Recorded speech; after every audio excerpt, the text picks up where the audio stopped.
Friday, 9:30 at night. I'm not saying that to brag that I'm working. I'd sooner not be working. However, next week I'm going to be taking it a little bit easier. I'm not going to be producing as many videos. We've still got videos coming out, but I won't be producing as many, so I'm trying to cram it all in now. So 9:30 at night, it's Friday. We've finished this week's training, so I thought I'd go through it and discuss it with you. Firstly, I need to make an apology, kind of, in the fact that I didn't really explain myself fully in last week's video when we were talking about TrainerRoad, and when I was showing you the breakdown of all the training sessions and how you can filter the training session. Because everyone in the comments was saying, just do a plan. Don't cherry pick, just do a plan. But I was just exploring what the potential is on their website and the support you can get and the resources you can get. And one of those resources is filtering those efforts down so you can choose from a variety of different efforts. You're right, you may as well only do a plan. But what happens if you just nip in and out of TrainerRoad? TrainerRoad, like me, has become a part of training. It's not the whole training session, because one thing you'll find on TrainerRoad sessions, and forgive me if I'm wrong in this, but you've got to stick to TrainerRoad for that session. You've got to stick to TrainerRoad for that time period. But if you've got a coach who can say, right, this is the kind of workout we need to do, let's have a look through TrainerRoad, right, that hits the target there. And then you can just import that into your training session and away you go. So before we get into my training, what I want to discuss today is my supplements regime. So because I'm putting my body under a little more stress nowadays, because I want to recover a little bit quicker than I have been, I'm starting a slight supplement regime, I guess you could call it. So just adding supplements into my my training that I've not taken in a long time. I just wanted to just to show you, just to you know, I don't know, you might like it. Maybe you'll tell me to shut up in a minute. I don't know. But anyway, L-glutamine, a naturally occurring amino acid, which is basically a building block for building muscle mass. It's just a protein building block for muscle mass, predominantly. Let's see what else they say about it. Oh look, a building block of muscle proteins. I know my stuff. It's recommended for consumption as part of your training regime to achieve your performance goals. Why would I not have it? I remember hating taking this when I was younger. Beatalanine. Is it alanine or alanine? Whatever it is, that's what I'm taking. And this one is basically a lactic acid bufferer. So similar to bicarb, but it does it in a different way. It does it different, scientifically different. It's something to do with attaching itself. I can't quite remember. All I know is it works, and I used to take it in powder form back in 2014, and now it's in tablets. But what I'm trying to do this time, normally I'd only take it when I was racing or having a hard training session. It'd normally be just before it, so a bit like a pre-workout. But I'm taking this now just to load up on it. So similar to what you do with creatine when you try and load up on creatine. I'm trying to load up onto this, so there is a constant amount of it in there, which can hopefully buffer that lactic acid and allow me to train harder, allow me to train faster, and ultimately get stronger. This seems to be a godsend from, what is it called now? Healthspan. Magnesium. Magnesium is one of the most important minerals found in our bodies, where it plays a number of key roles, including the support of psychological and nervous functions and the maintenance of teeth, bones, and muscle health, including the heart. It also helps convert food you consume into energy, which reduces tiredness and fatigue. It also helps you get to sleep and have a much better night's sleep than normal. I've only been taking this for a week now, and I'm already noticing the difference. Having 2 children, you can't always guarantee you're going to get a solid 8-9 hours sleep. Man, 6 hours would be nice at the minute. However, for the past 2 nights, well, I think I'd worked out in the past 2 nights, I'd had 4 hours sleep in those 2 nights. Yet I still managed on Thursday morning to perform to a fairly high standard in my eyes, one of my training sessions.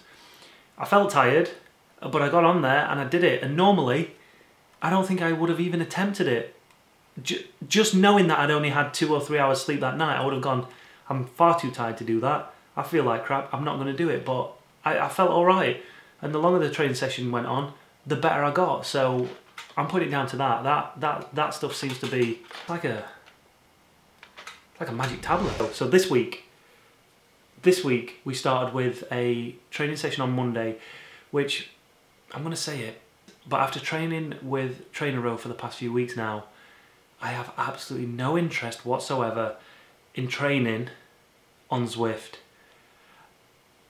I imported a so my coach gave me a it looked almost like microbursts in terms of its training session. In fact, let me get my training peaks up and we'll take a look. So these are the past 2 weeks of training with my new coach, and here on Monday we did a Zwift varied workout. It was a varied training session. Basically just saying switch off the ergo after zone 3 and 4 efforts. So it's an hour in length, and this is what it looks like. So you've got active warm up at 150, followed by zone 3-4 control at 276 watts, recovery of 10 minutes, and then similar to microbursts in terms of 20 seconds on, 40 seconds off, blah blah blah blah blah, all the way through there, then a bit of recovery, and then you've got these short 10-second sprints, 20 seconds off. So my coach had designed that within Training Peaks, and then we exported it into Zwift, and it's the first time I've exported something. Pretty simple to do it, just get the file and drop it into your Zwift files on your computer, and then go on Zwift and find it. But I have no interest in training on Zwift. It just plays with your mind too much. And one thing I've noticed, the difference between TrainerRoad and Zwift is the changes in the resistance when you have it on erg mode. On TrainerRoad, boom, it's there. The wattage that you need to be hitting is on when it comes to the effort. You don't have to wait 3 or 4 seconds into that effort before the erg mode picks itself up and catches up with you. And then what happens is when you're out ready to finish that effort, 10 seconds sprinting, 10 seconds sprinting, or whatever it is, sprint, sprint, sprint, sprint, sprint. The effort ends, there's still tension for another 3 or 4 seconds as it winds its way down, that erg mode switches itself off. And TrainerRoad, it's literally a second. As soon as that effort starts, you can be at the wattage you need to be. As soon as the effort finishes, you're at the wattage you need to be for recovery. Tuesday was the Tour of Watopia, that was stage 2, and I was a bit apprehensive because I don't want racing now to hinder my training while I'm getting into a bit of a rhythm with training. But the way I set it up, it actually worked out pretty well. So instead of setting off, all guns blazing, trying to get to the front and trying to be one of the first riders over the line, I said, hey, let's relax. So I worked my way all the way to the back of the grid. Right, let's see how far we can actually go now. So I got to 1,000th position, and then just started going through it. But I wasn't going mad, and I just picked the pace up, picked the pace up, picked the pace up, and then it just became like a really solid hour of just constant tension on those pedals, and picking riders off, trying to close little gaps, riders coming past me, tagging along with them, and it was just an absolute brilliant session. I really enjoyed it. Wednesday was a day off, much needed day off, so didn't do anything. Thursday was a session called Tractor Pulls, and that is a session I'm going to break down in a few days' time. So check out the video for that. It was a road session, but it can be done on the turbo, the ergo, wherever you want to do it. It's easier to do it on a static bike, but I was sick of being indoors, so I went outdoors and I did these Tractor Pulls. It's similar to a session I used to do on the track. And it's good to get back to those kind of efforts. It feels a little bit alien to begin with, but check out the video that's coming out on Tractor Pulls, and you'll see the efforts, you'll see the session, and you'll see what the benefits are behind it. And if you're not doing stuff like that, it might be wise to start doing some of that. This morning I did the one and only TrainerRoad session this week, which was Antelope -4. I don't quite understand what the -4 was, but I was doing as coach said, and it was a sweet spot training session. So with that, I was just hitting, it was around 260 to 280-ish. My FTP is up to 297 on TrainerRoad. We're still not, I still don't believe my Zwift FTP. I don't trust that. And we'll get into whole, well, if you're not training near your FTP, you may as well not be training, debate in another one. But so it was 10 minutes of sweet spot, 6 minutes rest, 10 minutes at sweet spot, 6 minutes rest. And again, I'm going to break this workout down to you again so you can actually see what it is. Sweet spot, in my eyes, is one of the most fundamental workouts that you have to do. It's not the most exciting, it's not the most intense, but it's one of those efforts that you just have to grind out. And yeah, it was only 40 minutes of effort, but because I've not really had great sleep for the last couple of nights, I just felt a little bit lethargic in it. It was all right. It was fine. I did it. I got through it, but mentally I wasn't on my A game. But because of erg mode, because of I've got the numbers there that I need to hit. I hit the numbers. I did the session. That's money in the bank in my eyes. So now, get to rest over the weekend. I'm not going to be training now till Tuesday because we're now into an endurance block. So endurance block starts on Tuesday. So for the next week, I'm on an endurance block, which I'm really looking forward to. It's all going to be outdoors.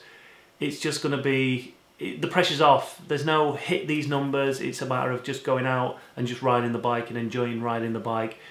Getting that endurance in for when we come back. We're going to hit it hard again with some more high intensity training. So